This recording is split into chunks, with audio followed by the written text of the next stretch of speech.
Assalamualaikum warahmatullahi wabarakatuh. Halo teman-teman semuanya, semoga selalu dalam keadaan sehat dan bahagia ya. Pada perkuliahan pendidikan multikultural kali ini, kami dari kelompok 3 akan menjelaskan materi tentang dimensi pendidikan multikultural dengan beranggotakan Dea Alfareza, Mai Nurhayati, Rohmatunisa, dan saya sendiri Nur Alifah Rahmahila. Ingin tahu penjelasan lebih lengkapnya? Yuk kita simak. Pada pertemuan sebelum-sebelumnya, kita sudah belajar tentang epistemologi multikulturalisme, konsep dasar pendidikan multikultural, urgensi pendidikan multikultural di Indonesia. Dan hari ini kita belajar dimensi pendidikan multikultural. James Banks menjelaskan bahwa pendidikan multikultural memiliki 5 dimensi yang saling berkaitan dan dapat membantu guru dalam mengimplementasikan beberapa program yang mampu merespon terhadap perbedaan pelajar atau siswa, yaitu yang pertama, dimensi integrasi.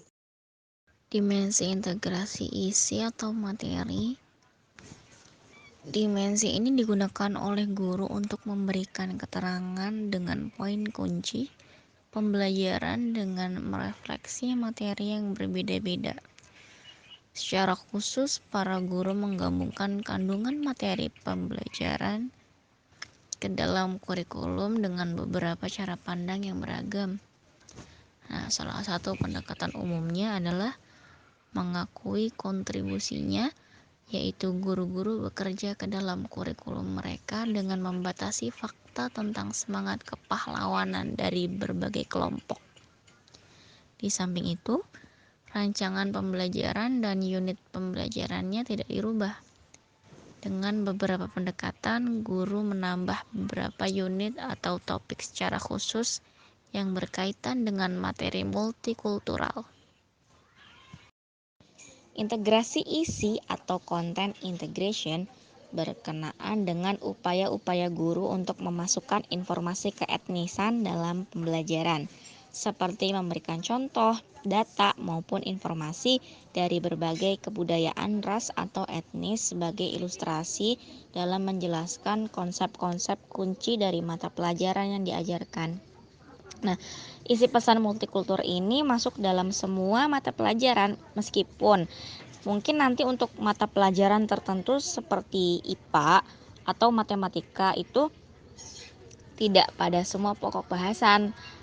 Nah, matematika misalnya, anak dari berbagai etnis dapat dikenalkan etnomatematika dan anak dididik untuk saling menghargai perbedaan konsep matematika dengan anak dari etnis yang berbeda dengan dirinya. Pada mata pelajaran IPS terlebih-lebih dari kewarganegaraan, tentu isi pesan multikultur menjadi lebih memadai. Kemudian, dimensi yang kedua yaitu dimensi konstruksi pengetahuan atau knowledge construction.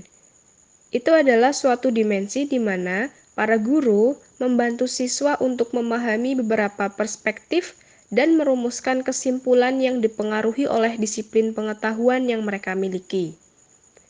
Dimensi ini juga berhubungan dengan pemahaman para pelajar terhadap perubahan pengetahuan yang ada pada diri mereka sendiri.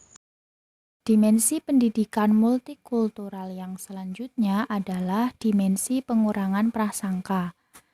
Definisi prasangka menurut Alport mendefinisikan sebagai sifat bermusuhan atau memalingkan muka terhadap orang-orang yang memiliki kelompok.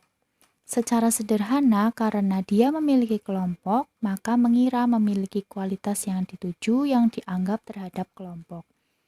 Dalam Kamus Ilmu Sosial Dictionary of the Social Sciences and Handbook of Social Psychology, prasangka didefinisikan sebagai sikap yang tidak menyukai etnik tertentu. Dimensi ini sebagai upaya agar para siswa menghargai adanya berbagai kultur dengan segala perbedaan yang menyertainya. Dan dimensi ini fokus terhadap sikap rasial siswa dan bagaimana mereka dapat dimodifikasi dengan metode dan materi pengajaran. Atau dapat disimpulkan bahwa melalui pendidikan multikultural ini siswa dapat memahami perbedaan yang beragam di lingkungan sekolahnya dan dapat mengurangi prasangkanya terhadap perbedaan tersebut. Menurut Hilda Hernandez dalam bukunya Multicultural Education, A Teacher Guide to Linking Context, Process and Content, telah diungkapkan bahwa definisi ini juga bermaksud untuk merefleksikan pentingnya budaya, ras, gender, etnisitas, agama, status sosial, ekonomi, dan pengecualian-pengecualian dalam proses pendidikan. Dimensi selanjutnya yaitu dimensi pendidikan yang sama atau adil.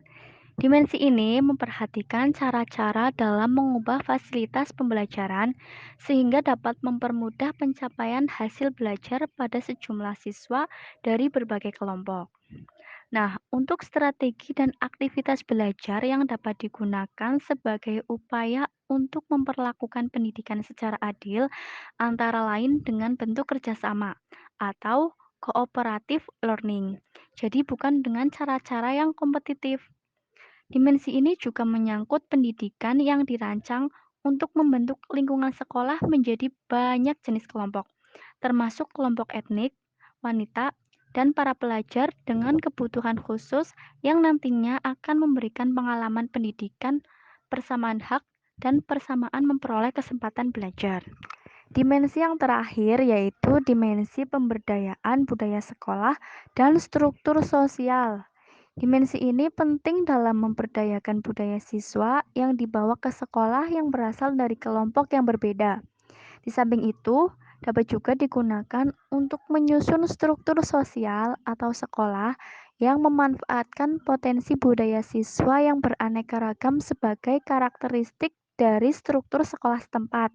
Misalnya, berkaitan dengan praktik kelompok, iklim sosial, latihan-latihan, partisipasi ekstrakurikuler, dan penghargaan staf dalam merespon berbagai perbedaan yang ada di sekolah. Nah, keempat pendekatan tersebut semuanya itu bermuara kepada pemberdayaan kebudayaan sekolah. Apabila pendekatan-pendekatan pendidikan multikultural tersebut dapat dilaksanakan, maka dengan sendirinya akan lahir kultur sekolah yang kuat dalam menghadapi masalah-masalah sosial dalam masyarakat. Sekian dari kelompok kami. Mohon maaf apabila ada kekurangan ya. Semoga ilmunya bermanfaat. Sampai jumpa di pembahasan selanjutnya. Wassalamualaikum warahmatullahi wabarakatuh.